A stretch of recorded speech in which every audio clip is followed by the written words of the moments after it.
Good morning students, how are you? Welcome to my YouTube channel accounts boss. Chapter में आपको पढ़ा रहा था रिटायरमेंट ऑफ ए पार्टनर, जिसका लेक्चर नंबर हम आज 8 डिस्कस करेंगे। और आज का टॉपिक होगा problems of revaluation of assets and liability. मतलब आपको कुछ प्रॉब्लम्स बताएंगे एसेट्स और लायबिलिटीज के ऊपर। एक अच्छा क्वेश्चन हम आपको बताएंगे, जरा आप ध्यान से देखेंगे तो ठीक है बच्चा। तो प्लीज अगर मेरे वीडियो को आप लाइक नहीं किए हैं तो लाइक करें, शेयर करें, सब्सक्राइब करें और ज्यादा से ज्यादा अपने दोस्तों को बताएं, उन्हें भी बोलिए सब्सक्राइब करने के लिए। ठीक है बच्चा, तो आइए शुरू करते हैं। हम लोग क्वेश्चंस को धीरे धीरे यहां से शुरू करेंगे। देखिएगा बच्चा जरा ध्यान से। Akshay, Sumit and Rohit are partners sharing profit and losses equally. यहाँ पे आपने गौर किया, अक्षत, सुमित और रोहित 3 पार्टनर हैं, इनकी प्रॉफिट शेयरिंग रेशियो बराबर है।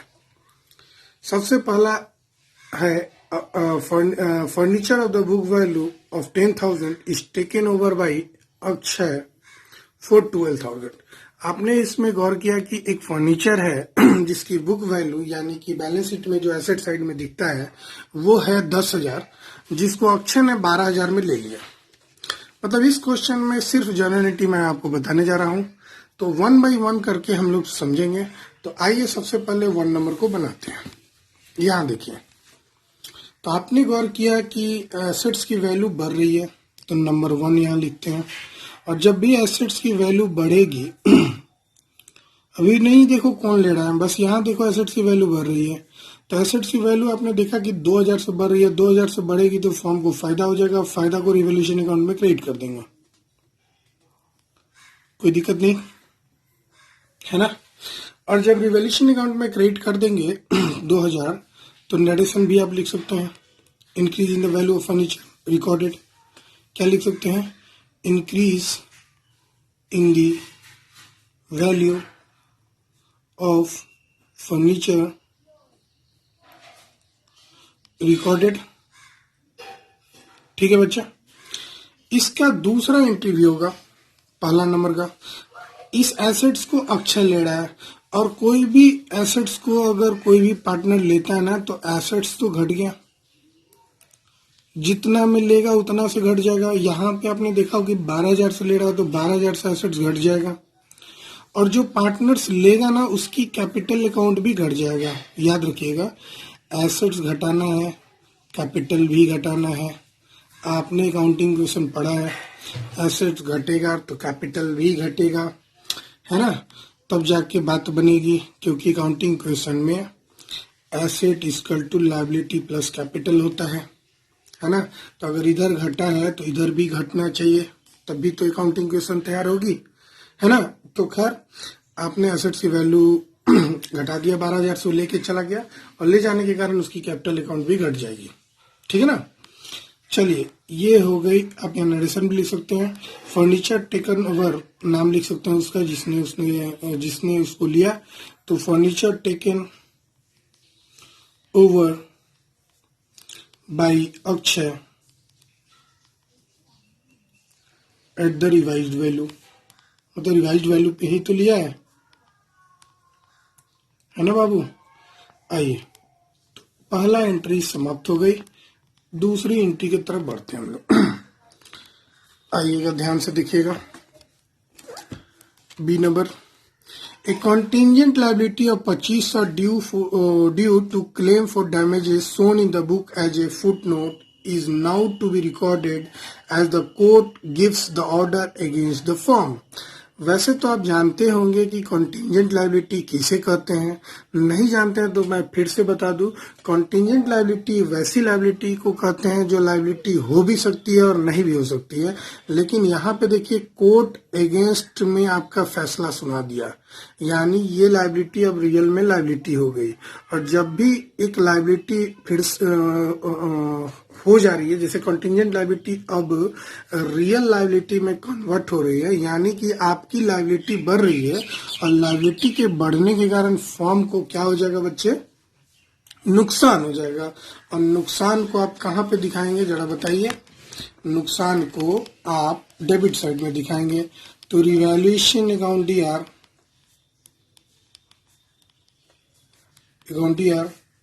टू क्लेम फॉर डैमेजेस, ये लायबिलिटी का नाम था। कितना से बचे देखें आपने, 2500 से, है ना। तो यहाँ पे नरेशन लिख सकता है, ए liability of claim for damages recorded, है ना। देख लो नहीं दिख रहा है तो ये बी नंबर का भी कंसेप्ट खत्म हो गया। सी नंबर में आते हैं, जरा ध्यान से देखिएगा। A discounted bill of exchange 3000 was dishonored but no entry has been passed for that. Book value of the debtors before dishonor of the bill was 27,000. Provision for doubtful debt at 5% is to be created against debtor. मतलब इस question को आप अगर समझ गए ना तो आप बेस्ट हो। एक बार में अगर समझ गए हैं तो आप सबसे बेस्ट हैं। सबसे पहले देखिए कि discounted bill of exchange of 3000 was dishonoured but no entry has been passed for that. मतलब आपकी एक बिल थी जिसे आपने डिस्काउंट कराया था, वो डिसऑनर हो गया, और डिसऑनर होने के कारण आप किसका गर्दन पकड़ेंगे भाई? डेटर का पकड़ेंगे। उसी ने तो आपको फर्जी बिल दे दिया था जिसके कारण वो बिल डिसऑनर हो गया। तो फिर से आप डेटर को पकड़ेंगे, यानी डेटर को आप बढ़ाएंगे। यहां तक तो क्लियर हो गया। क्यों डेटर को पकड़े? यानी अरे भाई नहीं समझे तो जरा समझिए ध्यान से। आपका एक बिल था जो आपको डेटर ने दिया था। आपने जब डेटर के पास गया तो डेटर मुकर गया पैसे देने से, तो वो बिल डिसऑनर हो गया, क्योंकि उस बिल को ऑलरेडी आपने बैंक से डिस्काउंट करा रखा था। तो वैसे स्थिति में फिर से आप किसको पकड़ोगे? डेटर को पकड़ोगे। अरे डेटर मेरा पैसा दे, तूने जो बिल दिया था वो डिसऑनर कर गया, है ना, बाउंस कर गया। तो डेटर को पकड़ेंगे, और डेटर को पकड़ेंगे तो फॉर्म के लिए क्या हो जाएगा बच्चे? क्या हो जाएगा बताओ जरा, बताओ। फॉर्म के लिए नुकसान हो जाएगा, है ना। अब देखिए, अब आपको यहाँ पे रिवैल्यूएशन अकाउंट को आप कहिएगा फॉर्म को नुकसान हो जाएगा तो क्रेडिट करना चाहिए। नहीं बच्चे, यहाँ पे आपने क्या किया था, जरा मैं एंट्री के बदौलत आपको समझा दूं तब जाके और क्लियर होगा। आपको एक बिल आपके डेटर ने दिया था, और जब भी आपके पास बिल आया था ना तो आपने एंट्री पास किया होगा BR टू डेटर, है ना। और इस बिल को आपने बैंक से डिस्काउंट करा लिया। तो बैंक वाले तो आपको पैसा दे दिए, तो आपको घाटा कहाँ हुआ? आपने तो बैंक से पैसा ले लिया, तो बैंक टू BR कर दिया, है ना। डिस्काउंटिंग चार्जेस भी मैंने छोड़ दिया है। अब जब ये डिसऑनर कर जाएगा तो इसकी रिवर्स एंट्री होगी। अभी चूंकि 2 एंट्री है तो इसको रिवर्स करेंगे, तो पहला को रिवर्स करेंगे तो डेटर टू BR हो जाएगा, दूसरा को करेंगे तो BR टू बैंक हो जाएगा। अब BR कट गया तो एंट्री क्या बचा? Debtor account DR to bank account.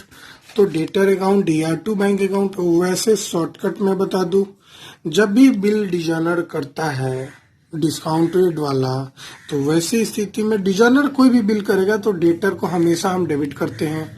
और चूंकि हमको गला पकड़ना है डेटर का, इसलिए डेबिट कर दिए। लेकिन कारण क्या था? डिस्काउंटिंग का, तो उस कारण को क्रेडिट कर देंगे।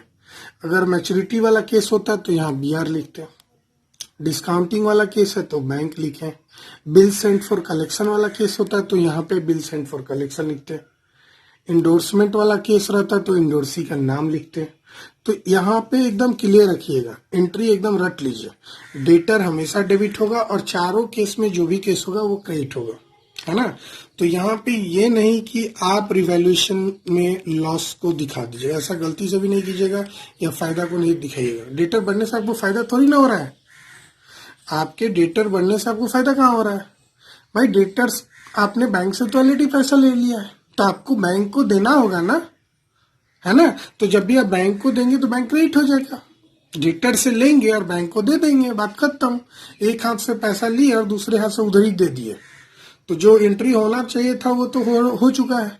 अब एक हाथ से पैसा और एक हाथ से दे दिए, है ना, इसमें रिवैल्यूएशन अकाउंट कोई इफेक्ट नहीं करेगा। खैर आगे बढ़ते हो। Book value of debtor before dishonour था 27,000। ये जरा समझने की बात है। आपको प्रोविजन 5% क्रिएट करना है डेटर पे, आपको 5% क्रिएट करना है डेटर पे। तो यहां देखिए, जो बुक वैल्यू था डेटर का बिफोर डिजोनर था, यानी 27,000 था। डिजोनर होने के कारण फिर से आपका डेटर तो इंक्रीज कर रहा है ना बच्चे, 3,000 से। तो अब आपका रियल डेटर तो 30,000 है। तो जो प्रोविजन आप क्रिएट करेंगे इसी 30,000 पे ना क्रिएट करेंगे। बात समझ रहे हैं? ये नहीं कि जोश में आके 27,000 का 5% निकाल देना, नहीं बच्चे। आपका जो डेटर यहाँ दिया हुआ है 27,000, वो बिफोर डिजोनर है। अब डिजोनर होने के बाद आपका डेटर 3,000 से बढ़ गया। अब एक्चुअल डेटर आपके पास 30,000 है, और एक्चुअल डेटर का ही आप 5% निकालोगे प्रोविजन, है ना। तो 30,000 का 5% हो गया प्रोविजन। यानी कि दूसरा एंट्री आप देखोगे तो आपका प्रोविजन बढ़ गया टू प्रोविजन फॉर डाउटफुल डेब्ट। ये एक तरह से लायबिलिटी है,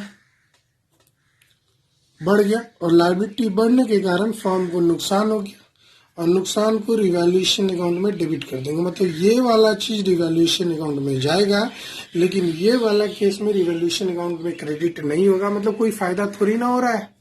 ये तो बस डिजोनर का एंट्री है, it is entry of dishonour.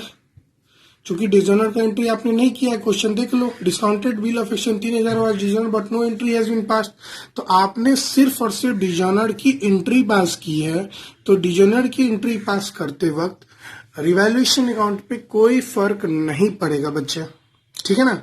लेकिन यहाँ पे तो पड़ा। तो 30,000 का 5% 1,500 हुआ, है ना। तो आप यहाँ पे लिख दो 1,500। नरेशन भी लिख सकते हैं। यहाँ पे नरेशन अगर लिखेंगे तो डिस्काउंटेड बिल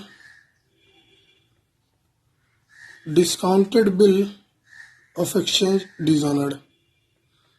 मतलब यहाँ पे आपने देखो, एंट्री को भी देख के आप समझ रहे हैं कि मैं क्या कहना चाह रहा हूँ। मैं तो सिर्फ डिजोनर की एंट्री पास किया हूँ।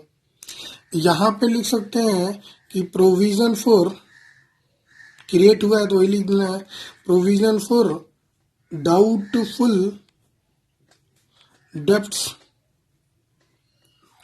क्रिएट हुआ है, यानी मेड ऑन द डेटर्स पे क्रिएशन किए हैं प्रोविजन। तो यहाँ पे रिवैल्यूएशन को जाएगा। डी नंबर में आते हैं बच्चे, है ना। आइए जरा ध्यान से देखिए, डी नंबर में एक एक चीज देखिएगा। N amount of 2,300 which was written off as bad debt last year were recovered by the Rohit. This amount is to be paid by Rohit now. एक अमाउंट था 2300 का जो हो गया था बैड डेप्ट लास्ट ईयर। अब वो रोहित से आप ले रहे हैं। अब रोहित से लेंगे, है ना, तो रोहित आपका पार्टनर है। पार्टनर से लेंगे तो उसका कैपिटल अकाउंट घटेगा तो डेबिट होगा, और यहाँ पे फर्म का फायदा हो जाएगा, है ना। मतलब नहीं समझे, फिर से पढ़िए। An amount of 2300 which was written off as bad डेप्ट last year were recovered by Rohit. 2300 bad डेप्ट हो गया था, जिसको रिकवर किया रोहित ने, रोहित से, recovered by Rohit. This amount is to paid by Rohit now. अब वो जो रिकवर किया था पैसा, वो रोहित क्या करेगा, देगा फर्म को, है ना। चूंकि वो पैसा तो रोहित ले लिया था बैड डेप्ट का, रिकवरी का पैसा। नहीं समझे। मान लेते हैं हमारा कोई डेटर था, पैसा दिया, हम 3 पार्टनर हैं, हमें मान लो एबीसी 3 पार्टनर है। ए को बोले भाई तुम जाके उसका पैसा ले लो, और लेके वो अपने पास रख लिया, फर्म को नहीं दिया। भाई उस पैसे पे तो फर्म का हक है। कोई डेटर, कोई कर्जदार अगर पैसा लौटाता है तो उस पे तो सारे पार्टनर्स का हक है। लेकिन वो पैसा कौन लेके चला गया, सिर्फ ए अपने घर लेके चला गया। अब हम क्या कर रहे हैं भाई, this amount is to paid by Rohit now. अब वो ए हमको दे रहा है, और जब हमको ए देगा, है ना, तो ए देगा तो उसकी कैपिटल अकाउंट घटेगी, और घटेगी तो फर्म को फायदा हो जाएगा। है ना। तो इसकी एंट्री होगी, फायदा के साथ एंट्री होगी डी नंबर की। जब देखिएगा, रोहित कैपिटल अकाउंट ईयर, ये भी क्वेश्चन अपने आप में एक बहुत मस्त क्वेश्चन है। बहुत सारे बच्चे इसमें कंफ्यूज हो सकते थे, लेकिन मैंने समझाने की कोशिश किया। आशा करते हैं आप कंफ्यूजन दूर हो गया होगा। भाई आपने नहीं दूर हुआ तो मैं फिर से एक बार बता देता हूँ, वैसे नरेशन छोड़ देता हूँ, नरेशन खुद से लिख लेना। नरेशन क्या लिखोगे? Amount of bad debt recover to be taken from Rohit, नहीं लिख देते हैं ताकि क्लियर हो जाए। Amount of bad debt recovered जो हुआ है to be taken from Rohit, उसको रोहित से लेना है ना। ध्यान देना, मैं समझा दूं। मान लेते हैं हम लोग 3 पार्टनर है, ए बी सी। मेरा एक डेटर है जिससे हमको 2300 रुपया लेना है। हम बोले ए तुम्हारे घर के नजदीक है, तुम पैसा ले लो। ये बोला ठीक है, मेरे घर के नजदीक है, हम पैसा ले लेते हैं। ये लेके अपने ही घर में रख लिया। ये जो मेरा पार्टनर था वो अपने ही घर में ले लिया, रख लिया उस पैसे को। ये पैसा तो तीनों पार्टनर का था, लेकिन रखा कौन? ए। अब ए लौटा रहा है, अब ये लौटाएगा तो उसकी कैपिटल अकाउंट घटेगी और फर्म को फायदा हो जाएगा। बस वही तो मैंने बताया है ना। चलिए जल्दी जल्दी बनाते हैं। ई नंबर में आते हैं बच्चे।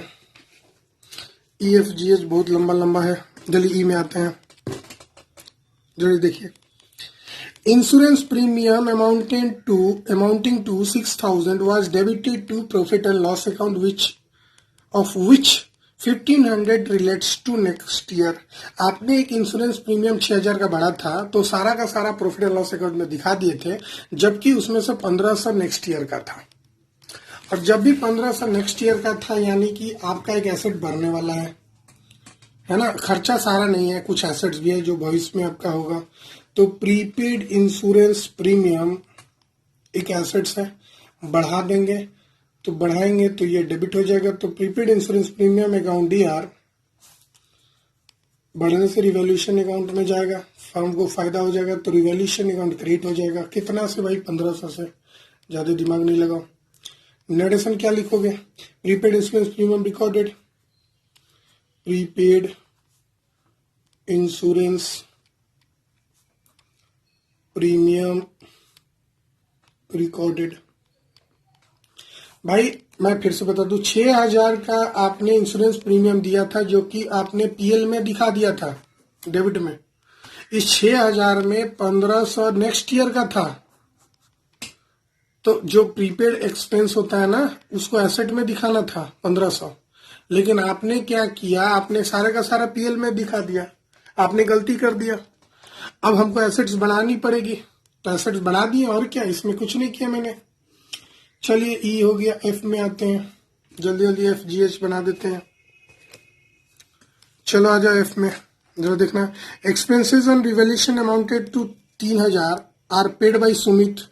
ये जो एक्सपेंस है 3000 का वो सुमित दे दिया है ना। तो भाई सुमित को थोड़ी ना देना था, फर्म को देना था, क्योंकि ये एक्सपेंस फर्म का है। एक्सपेंसेस ऑन रिवॉल्यूशन जो 3000 है वो फर्म का खर्चा है, लेकिन दे कौन दिया? सुमित। मतलब born by firm but paid by Sumit. तो सुमित को हम लौटाएंगे, फर्म लौटाएगा, और फर्म लौटाएगा तो फर्म के लिए लॉस हो जाएगा, तो रिवॉल्यूशन अकाउंट डेबिट हो जाएगा। मैं फिर से बता दूं भाई, आपने एक खर्चा किया, एक्सपेंस था रिवॉल्यूशन एक्सपेंस 3000 का, देना था ए बी सी तीनों को, सिर्फ ए दे दिया, तो क्या करेगा? ए बी सी तीनों को देना था, सिर्फ ए दे दिया, तो ए को ए बी सी मिलके दे देगा, है ना। तो ए को ए बी सी मिलके देगा तो रिवॉल्यूशन फर्म के लिए नुकसान होगा, तो डेबिट हो गया टू सुमित कैपिटल। उसकी कैपिटल बढ़ाएंगे ना भाई, सुमित को लौटाएंगे तो उसकी कैपिटल बढ़ेगी, और बढ़ेगी तो क्रेडिट होगी 3000। नरेशन आप लिख सकते हैं, expenses on revolution paid by Sumit. भाई सुमित को देना नहीं था, फॉर्म को देना था। मैं बार बार बता रहा हूं, सुमित ने दे दिया तो फॉर्म मिलके सुमित को देगा कि नहीं? रिकॉर्डेड, नहीं समझे भाई? खर्चा को देना था सारे पार्टनर्स को, तो सारे पार्टनर्स के बदले में रिवोल्यूशन को डेबिट कर दिए, सही बात है। लेकिन खर्चा दिया कौन? सुमित। तो सारे पार्टनर मिलके सुमित को वो पैसा देंगे, हैं? अरे भाई ए बी सी तीनों को देना था, हम सिर्फ दे दिए, तो सब मिलके हमको देगा ना, क्योंकि हमको थोड़ी देना था, सबको देना था, है ना? तो हमने दे दिया तो सब हमको मिलके देगा, मेरा कैपिटल बढ़ेगा, ठीक है ना? और सबके बदले में तो हम यहाँ खर्चा दिखा ही रहे हैं। ई एफ जी में आते हैं, अब नजदीक हो गया, चलिए आइए जी। A liability of 1900 for payment of outstanding rent has not been shown in the book of the firm. The same is to be recorded now. मतलब यहाँ पे कुछ नहीं है, एक आउटस्टैंडिंग एक्सपेंस का रेंट का रिकॉर्डिंग नहीं हुआ है और एक अनरिकॉर्डेड लाइबिलिटी की एंट्री पास करनी है। आगे बढ़ते हैं। Stock is under valued by 10%, ये वाली बतानी होगी। तो पहले लाइबिलिटी को अनरिकॉर्डेड लाइबिलिटी का एंट्री करते हैं, और कोई भी अनरिकॉर्डेड लाइबिलिटी का एंट्री करेंगे तो वो क्रेडिट होगा। तो आउटस्टैंडिंग रेंट जो होगा क्रेडिट होगा, क्योंकि लाइबिलिटी बढ़ रहा है, और बढ़ने के कारण फर्म को नुकसान हो जाएगा, और फर्म को नुकसान होगा तो रिवोल्यूशन डेबिट हो जाएगा, तो रिवोल्यूशन अकाउंट डेबिट। कितने का बच्चा? 1900 का, सिंपली है, नरेशन लिख दो, कोई परेशानी नहीं। Liability of rent outstanding recorded। चलिए काम करते हैं, एच में आते हैं। वाह एच अच्छा क्वेश्चन है, जरा इसको ध्यान से समझना, है ना? Stock is found under valued by 10%। एक स्टॉक है जो 10% से अंडर वैल्यूएशन हुआ है। Given book value of stock is 36,000। उस स्टॉक की बुक वैल्यू जो थी वो 36,000 थी। अब जरा ध्यान से सुनो, इसे फिर से मैं समझा देता हूँ, वैसे एडमिशन रिटायरमेंट में मैंने समझाया है, जरा ध्यान से सुनो। आइए, बुक वैल्यू आप समझते हैं कि नहीं समझते हैं, पहले ये बताओ। बुक वैल्यू उसको बोलते हैं ना जो बैलेंस शीट में नजर आता है। तो बैलेंस शीट में स्टॉक नजर आ रहा था कितना? 36,000। लेकिन ये जो 36,000 है ना, 10% कम पे लिखा शो हुआ है। ये मतलब ये 10% लेस पे वैल्यूएशन किया गया है। जो 36,000 दिख रहा है ना, वो 10% कम पे दिख रहा है। यानी हमको तो पहले स्टॉक को बढ़ाना है, स्टॉक को बढ़ाना होगा, और जब भी स्टॉक को बढ़ाएंगे, क्योंकि वो 10% कम दिख रहा है, तो स्टॉक को बढ़ाएंगे तो हमको एसेट्स बढ़ेगा, एसेट्स बढ़ेगा तो डेबिट होगा, और एसेट्स के बढ़ने के कारण फर्म को फायदा हो जाएगा, और फर्म के फायदा को रिवैल्यूएशन अकाउंट में क्रेडिट कर देंगे। तो यहाँ तो समझ में आ गया। लेकिन अब कैलकुलेशन बहुत सारे बच्चे करते क्या है कि 36,000 का 10% निकाल देते हैं। अब ये जो बच्चा कर दिया बच्चा, वो गलत हो गया। क्यों गलत हुआ? क्योंकि इसकी वैल्यूएशन 10% कम पे की हुई है, आपको ओरिजिनल वैल्यू पता ही नहीं है। तो ओरिजिनल वैल्यू के लिए लेट मान लेंगे, let original value of stock be ₹X मान लेते हैं। ओरिजिनल वैल्यू जो है स्टॉक की ₹X है, देयरफॉर X का 90%, यानी ये 10% कम है, यानी कि ये 90% है। हमको 100% वाला फिगर पता नहीं है, हमको बस ये पता है कि ये 10% कम वाला फिगर है, मतलब 90% को रिप्रेजेंट कर रहा है। तो X का 90% इक्वल टू 36,000। तो X इक्वल टू क्या हो जाएगा? 36,000 इंटू 100/90। ये कटा दो तो 9 जाए, यानी 4,000, यानी कि 40,000 आ जाएगा वैल्यू, ओरिजिनल वैल्यू। अब 40,000 वाला चीज 36,000 का दिख रहा है, यानी कि हमको 4,000 से बढ़ा देना है। तभी तो समझ गए ये 4,000 कहां से आया, है ना? ये कॉन्सेप्ट है, जरा ध्यान से देखिएगा, ये लिख लीजिएगा, अच्छा से नोट कर लीजिएगा। दूसरा तरीका, शॉर्टकट तरीका ओरिजिनल वैल्यू निकालने के लिए, जो डिक्रीज्ड फिगर है ये 36,000 कितना को रिप्रेजेंट कर रहा है?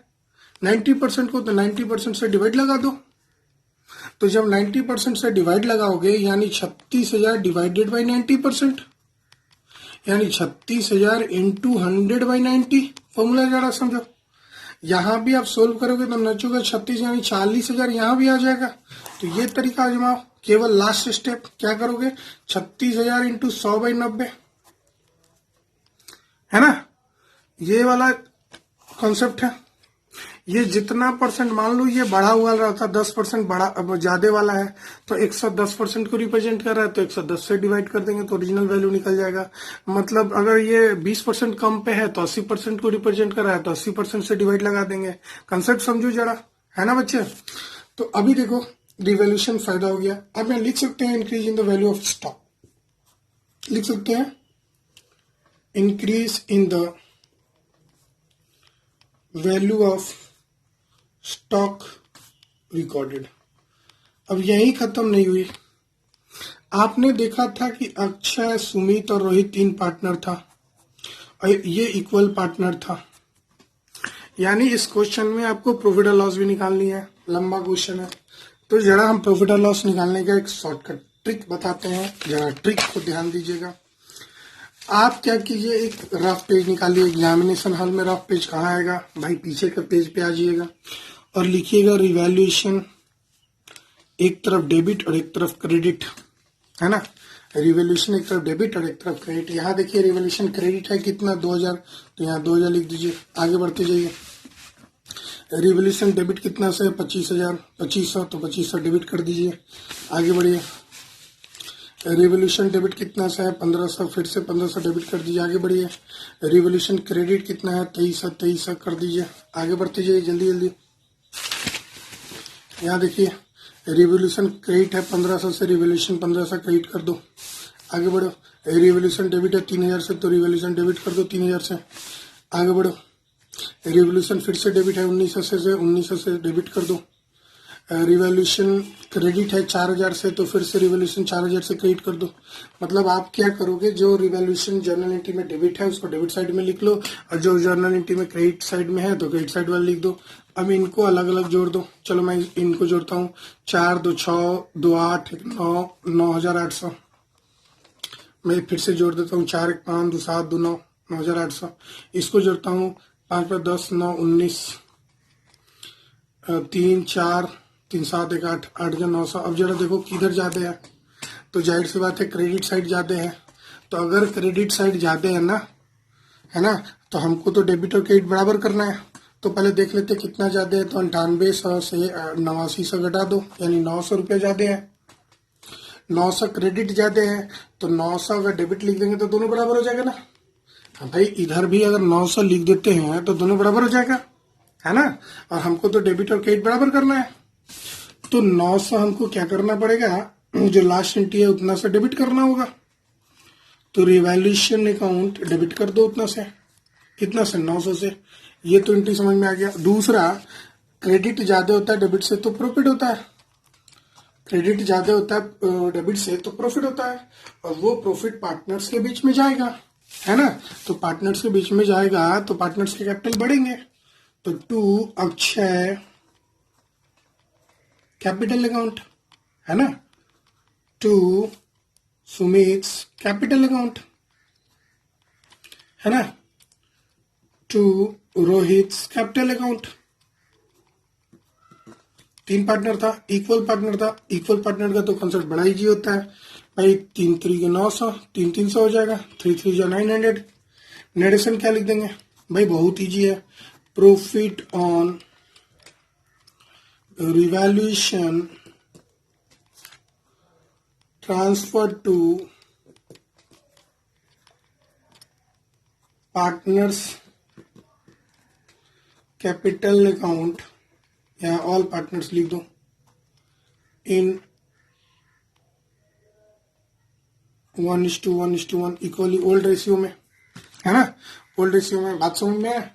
कैसे मैंने बिना लेजर बनाए, बहुत सारे बच्चे करते क्या ना, अब ये जर्नल बनाते हैं और साथ में रिवॉल्यूशन भी बनाते हैं और तब जाके प्रॉफिट और लॉस निकालते हैं। मैं आपको बता दूं, बिल्कुल ऐसा मत कीजिएगा। एक बार में बनाइए। जर्नल ही बना रहे तो लेजर क्यों बनाएंगे। जैसे इस क्वेश्चन में आपसे बोल देता है कि रिवैल्यूएशन अकाउंट ओपन करो, तो आप इस क्वेश्चन में रिवैल्यूएशन अकाउंट ओपन करते हैं। और रिवॉल्यूशन अकाउंट वही खोल सकता है जिसकी जर्नल क्लियर है, है ना, क्योंकि बहुत सारे जनरल एंट्री में रिवोल्यूशन नहीं आई है।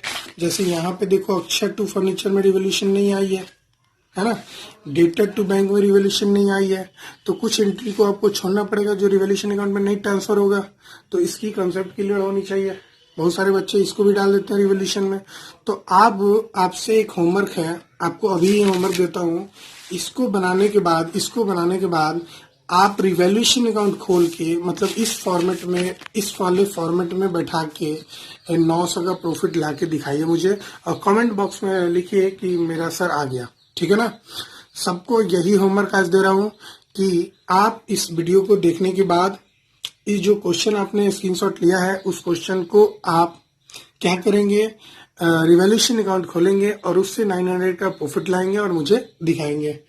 फिर मिलते हैं हम लोग नेक्स्ट लेक्चर में। Bye bye, take care, thank you. Please like, share and subscribe my YouTube channel accounts boss. Thank you all of you.